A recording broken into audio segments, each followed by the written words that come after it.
Welcome to Let Me Fix This. Enjoy the video. You need the right prerequisites and then start speaking.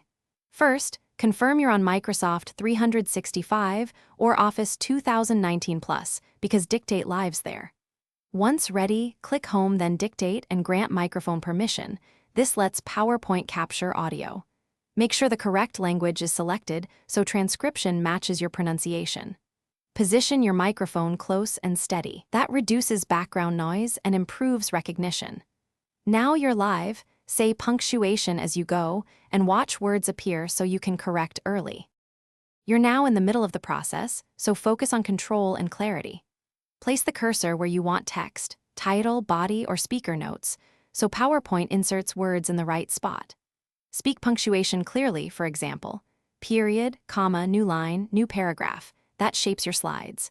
Pause briefly between sentences to let recognition catch up, and when errors appear, correct them immediately with the keyboard or voice commands to avoid compounding mistakes. This keeps content tidy and saves editing time.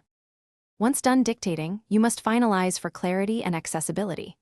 You should proofread every slide and tidy formatting, font size, line breaks, and bullet spacing, so slides read well. Save your file and consider exporting captions or subtitles for sharing. That helps viewers and preserves your transcript. If recognition struggles, make sure your microphone gain is set correctly, update Office to the latest build, and minimize background noise. These steps fix most issues quickly. If problems persist, restart. Thanks for watching. If you found this helpful, don't forget to like and subscribe.